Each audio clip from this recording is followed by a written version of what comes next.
Bapak Ibu, beberapa waktu yang lalu sering mendalil live Syakamtumlah Aziz dan aku dari pendekatan secara ilmiahnya seperti apa. Bapak Ibu nanti ngerasakan satu hari itu kayak sial terus gitu, paling enak. Pun demikian ada sebaliknya, ada itu longgar semuanya, bangun nyaman, senyum. Nah, kita akan coba buka ada apa di situ. Karena ini masalah perspektif Bapak Ibu. Perspektif itu satu kejadian yang sama itu bagi orang yang berbeda bisa jadi nanti dapatnya juga lain. Nah Bapak Ibu, hujan kalau dirasakan orang yang berbeda ternyata dampaknya juga lain. Kalau lagi suntuk, lagi dikejar hutang, masalahnya banyak, hujan itu biasanya kita memaki-maki lah. Kok ya hujan, selalu ngomong soyiban nafiat itu selalu. Tapi bayangkan ada mantan anyar hujan, wah orang susah-susah ini kalau romantis ya, bohoi mas Tuhan. Jadi satu hal yang sama dihadapi beberapa orang ternyata responnya itu berbeda. Kita harus pakai mindset dulu. Sebenarnya syukur itu Bapak Ibu, kalau kita lihat secara sains itu skill. Naik gunung itu bagi yang biasa, nggak masalah. Coba ngajak anak baru dari pos 1, pos 2 nangis jauh balik karena nggak terbiasa, otot-ototnya belum terbiasa. Tapi bagi yang biasa naik turun gunung, apalagi mahasiswa, munggahnya kalau waktu turunnya juga sama, setengah hari itu dia, saking menikmatinya. Nah, ternyata syukur itu harus dilatih. Jadi orang-orang yang tidak pernah membiasakan diri untuk bersyukur, yuk akhirnya bersyukur. Ini mindsetnya kira-kira itu Bapak Ibu. Jadi ada yang bahagia itu dari pagi seharian dia bisa happy atau sebaliknya. Yang pertama adalah the pregnancy effect of perception. Jadi orang kalau lagi hamil, entah kenapa jadi kayak ngelihat orang lain yang hamil. Oh dulu saya nonton juga aktif ya, terus dulu saya ada ya, blessing banget gak sih, happy banget gak sih. Jadi kayak menarik fokus kita untuk melihat orang hamil yang lain.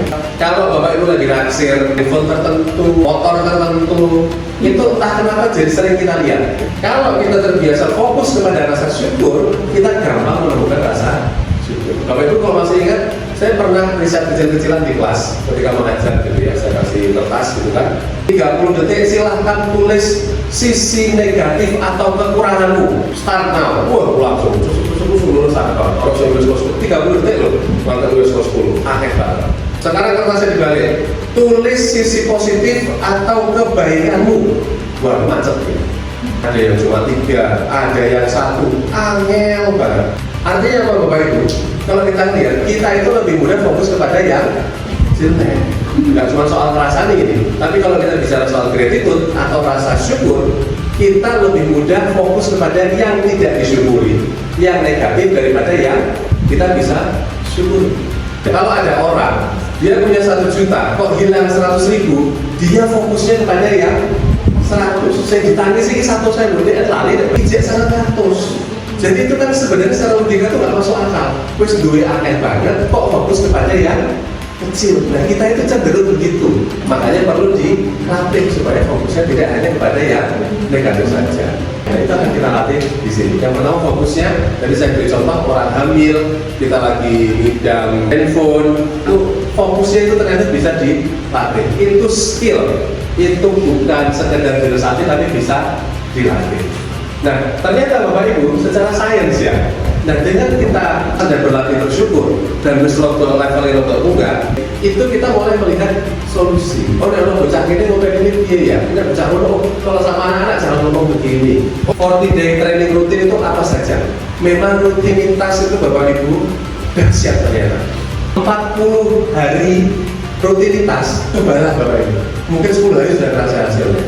Jadi sebelum tidur, minimal ditulis, dihayati, dicari, tulis 5 hal yang Bapak Ibu syukuri.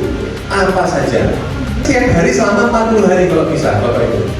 Kita akan menjadi semakin happy, semakin bahagia, semakin tenang, semakin melihat itu solusi, bukan masalah. Kita terlatih melihat sisi positifnya. Secara teori, master the morning momentum itu yang dimaksud adalah menguasai momentum pagi hari.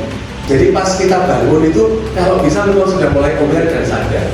Alhamdulillahilladzi ahyana ba'dama amatana wa ilaihi bersyukur. Dan perlu tambah itu kan, la ilaha illallah wahdahu la syarikalah, lahul mulku wa lahul hamdu, wa huwa ala kulli syai'in qadir, subhanallah walhamdulillah, wa la ilaha illallah wallahu akbar, wa la haula wa la quwwata illa billah, Allahumma ighfirli. Ditambah tapi tidak sakit tenang, seger, ambil nafas, dia dinikmati karena ini momen krusial. Kalau Bapak Ibu bangun dengan perasaan yang tidak baik, biasanya akan menular sampai sore, dan itu tidak enak-enak. Ini tadi yang saya sampaikan ya, the 95 point audit. Write 5 specific things you are grateful for every night before sleeping. Jadi kita menulis 5 hal yang kita syukuri sebelum tidur. Kalau bisa diganti-ganti dan kreatif, dirasakan saja. Kalau perlu dari siang sudah dicatat gitu. Jadi nanti ada internal peace sama external chaos. Ada lingkaran-lingkaran yang kalau A, B, C itu lingkaran A berarti kita sendiri ya Bapak Ibu ya, kita bisa kontrol. Saya mau ngajar apa enggak, saya mau pagi apa enggak. Nah ada lingkaran-lingkaran itu, lingkaran 1, lingkaran 2, lingkaran 3.